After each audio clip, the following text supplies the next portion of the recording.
Travelers of Reddit, what is your most noteworthy experience with culture shock? For some reason, people speaking their native, non-English, language to their pets is what struck me the most. My first thought was dogs don't speak Portuguese, wait a second. In Japan, the level of trust was uncanny. We went to Disney World, got those universal tickets, but left them with my mother at the other side of the park. We told the ticket checker what happened, just waved us through. At the train station, there was a booth to buy tickets, but nobody to collect them or any slot to insert them. Honor system tickets. A convenience store with no staff. Pick your items, drop your cash into a box, get your change. There is an open box of money in the middle of the store. I was at a grocery store and the power went out. Quietly filing out would have been too obvious. The shoppers wheeled their carts around, putting everything back into place before leaving. My father left his camera on a bus and forgot it. Was sitting on his exact seat at the end of the day with the bus parked in the garage. God, I once left my dog's lead in the woods and went back for it about 5 minutes later and it was gone. This is in the UK. Finders keepers, I guess.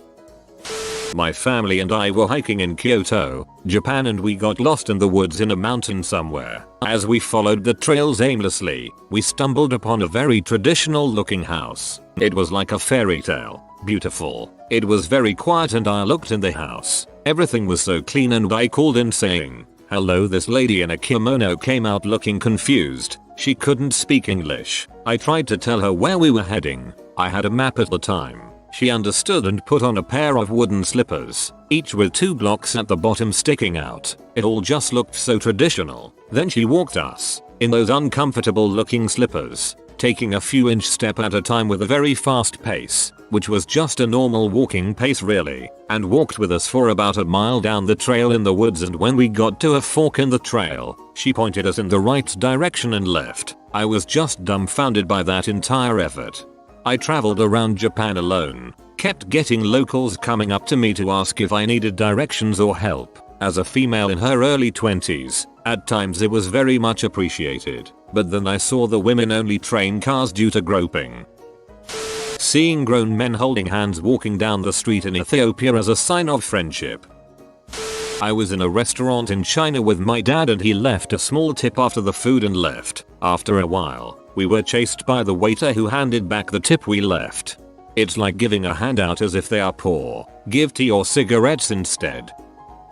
As an American studying abroad in Scotland, most of my experience was very similar and culture shock free. Something that really stuck with me though was the little things that were different. Perfect example, while I was staying in a flat with other students, my buddy was renting a room in this little old Scottish lady's house. She had us all over for dinner and a movie one night, and while we were over we helped her with a few chores, one of which happened to be changing the light bulbs in her ceiling fixture. My buddy got up on the ladder, and after a few minutes of fumbling with the bulbs he shattered one and cut up his hand pretty badly. While he was being bandaged up I tried my hand at changing them, this time protected by a rag wrapped around my skin, but could not get the bulb out. Another bulb shattered in my hand. While I was cleaning up the glass that had fallen, a third friend tried her hand at changing the bulbs, to no avail. The Scottish lady returned from bandaging the first friend's hand and gently pointed out that, for bulbs in the UK, you have to lightly press down and twist them to remove them. In America you just unscrew them without pressing down.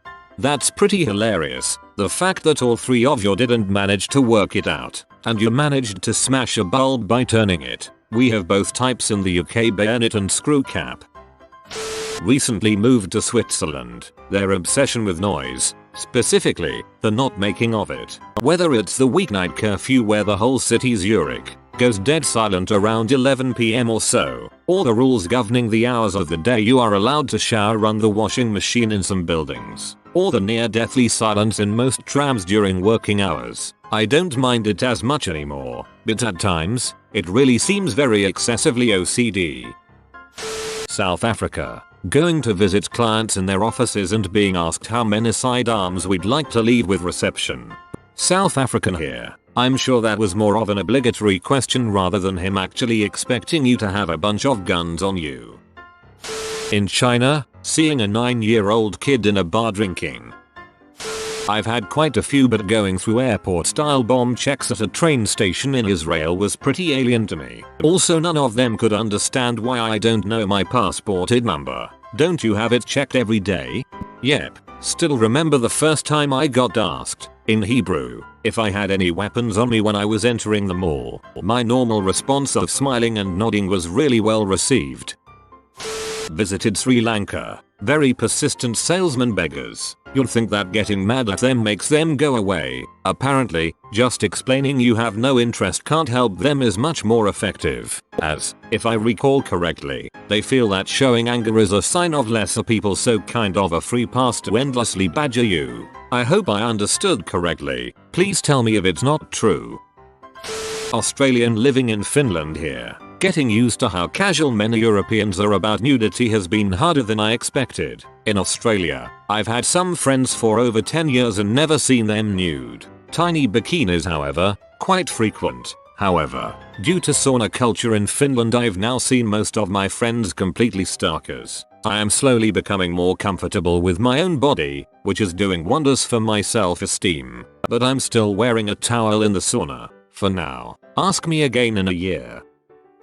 Mob street justice in Kenya. I was in a restaurant in Mombasa when all of a sudden most of my fellow patrons ran out into the street. Curious, I stepped outside to see what the commotion was all about, only to be greeted with the horrific sight of a crowd beating a young man almost to death. His crime? Apparently, he had attempted to steal a cell phone. The restaurant owner explained to me that due to high rates of crime, especially petty crime like theft, coupled with a hyper-corrupt police force, the people take it upon themselves to mete out their form of justice in spontaneous mobs like this. In the village in southern Africa where I was a volunteer, a young man was caught stealing sheep. In that part of the world, livestock are the primary form of wealth. They made him put on rubber boots with stones in them. Then men on horseback whipped him to the nearest police station, about 8 kilometers away. Yes, you can see a lot of brutality that is quite shocking. I'm fairly skinny, 6 feet 4 inches and 160 lbs, and went to Africa, Cameroon, for a study trip. We went to this local hospital where we got a meal served by the local people. A couple of these older men tried to give me more and more food, because I was so skinny and probably malnourished. They told me I was skinny, in Africa, by Africans. Needless to say, I was dumbfounded for the rest of the day. Had a friend in the Marines who went to Africa once. He was a redhead, and apparently the people in Africa they were working with had never seen anyone with red hair, so naturally they thought he was the boss. His superior was not amused. In Japan, kids eating cotton candy at fair? No, squid on a stick. Arriving in Cambodia, I got a shock on just how poor these people are. I will never forget walking down a street and finding a family of 4, man, woman and 2 little kids all curled up on the ground, asleep under a mosquito net. Racism is a lot more pronounced in East Asian countries. If you are white and tall, you get some sort of special treatment. Locals also make an effort to talk to you in English more. This is compared to another tourist with Asian features. God forbid if you are dark-skinned, because some of the local TV shows use it as comic relief. Same with gay people. It's like in their culture it's okay, but from a Western perspective it won't fly on any TV network. White and talk will also get overcharged, but blacks have it the worst. My friend had reservations at a hotel with his wife, Chinese, and when they saw him they told them that they can't stay at the hotel.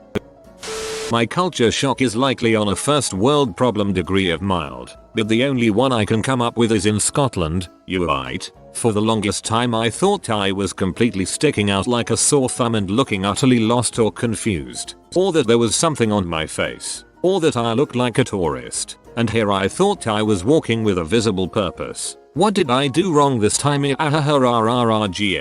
It was only once I'd gotten back home that I incidentally learned that it was the common Scottish way of saying hi. How's it going? Alright is a common greeting in England too. Whatever you do, don't answer as if we were actually asking if you're alright. Just say alright and carry on with your day. I traveled from New Orleans to Chicago and got hit with my first last call. I was not prepared. taking a taxi through Cairo right before the riots broke out. We were driving amongst the chaos of the city in the poverty, our driver swerving us lane from lane. The taxi driver switched on the radio and Romeo and Juliet by Dire Straits started playing. It felt like a movie, with the soundtrack and what I saw. I was shocked by the poverty, but there I was sitting in an air-conditioned car listening to acoustic music while 20 million were just getting on with their day. We went to Japan, and in Japanese culture you don't tip after a meal, but we had this really mind-blowing bowl of ramen. The customer service was spot on, and it was like the best frickin' eating experience we've ever had in our lives. And it was dirt cheap too, so my dad subtly left a 500 yen coin hidden behind our empty bowls after paying, and we dipped quickly. The waiter ran down to street to give the 500 yen back. While living in Italy and learning the language, I went into a shop that was the equivalent of a thrift store and saw a Sega Genesis system with games. The shop was fairly busy and filled with customers. I was with my Italian boyfriend at the time and said out loud how much I love Sega. I told him in Italian the best way I knew how that I love to do make Sega because I didn't realize there was a word to play yet. Turns out in Italian Sega means to masturbate. I love to masturbate. So everyone in the store was horrified and watching me until he tried to explain and hurried me out. New word learned. Just to clarify, Sega means saw, as in wood saw. The slang refers to the back and forth motion. As a Peace Corps volunteer, it had to have been walking into the teacher's room and seeing one teacher squirting her breast milk into another teacher's eye to cure some eye problem he was having. I immediately turned on my heels and found the best speaking English teacher to ask her WTF was going on. First week of school, BTW.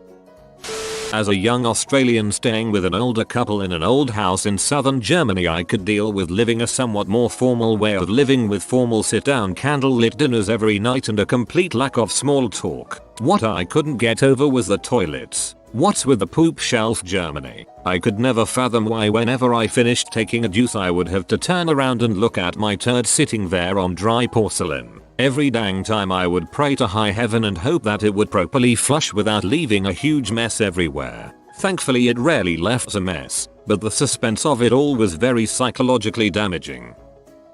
First time in the States, I was shocked at how casually strangers acted towards each other, in both good and bad ways. Good ways involve casually helping you out and treating you like a friend, random acts of kindness. Bad ways involving how strangers can casually get into a disagreement and fight. Where I'm from, people stand around and go about their own business if you need help. On the other hand, people don't get into fights about random crap as much.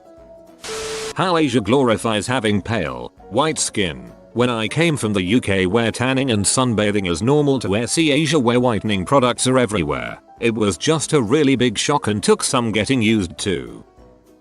Seeing someone order a Pepsi at a restaurant in Atlanta, you'd think he sacrificed a live baby right there on the table. Explanation: the headquarters of Coca-Cola is in Atlanta. My experience as someone with very Western sensibilities living with a Chinese family involves a lot of silent discomfort at the dinner table. Standard conduct here is to chew open-mouthed, and slurping or smacking are all to be expected. As someone who just spent a bit over 3 weeks in China, I cannot agree more with this. Even in a fairly upscale restaurant in Shanghai, I found that all the patrons did this. Also the constant retching and spitting everywhere, all the time. Living in Dubai, UAE, shocked me with all of the different ethnic populations. Even as an American, the locals are impossibly rich. I legitimately cannot fathom their fortunes. They're also a minority now, and honestly not bad to deal with. The best way I can relate their status is that they're like the stereotypical popular kids. They only hang out amongst their own, and you should avoid getting in their way at all costs. But otherwise, not a problem. As an American teenage girl, the objectification even in such a westernized culture was very uncomfortable to deal with. Stares come mostly from the working population, Pakistanis, Indians, and Nepalese, though any Middle Eastern man will also stare. Some malls have signs designating the dress code, shoulders and knees should be covered. I honor that, and then some, but I don't think the stares will stop until I cover up entirely. Given that I'm not Muslim, I don't see the point in that.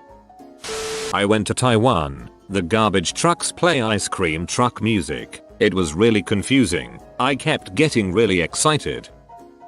I went to Thailand, Bangkok, when I was 16ish. When we got off the plane we decided to go for a walk even though it was raining pretty heavily. We were exploring some markets in the pouring rain and there was this crippled man whose legs were cut off at the shins trying to crawl his way through the streets through deep puddles, and he was just crying and he looked like he was in so much pain. And everyone just stepped over him. No one even looked at him. He wasn't begging or anything. You see a lot of this in Vietnam. People disfigured by the war or Agent Orange. I saw one guy, no lie, whose head was 3 times bigger than normal. Or adults beggars with a baby-sized and proportioned body but normal-sized head. Pretty gut-wrenching stuff. You have visited by the handheld hound of easy transport layovers and lost luggage will happen to you. Unless you comment travel safe papa. If you are new to the channel, you can subscribe. I publish new videos every day. Until then, check another video, or don't. Either way, have a great day you magnificent people.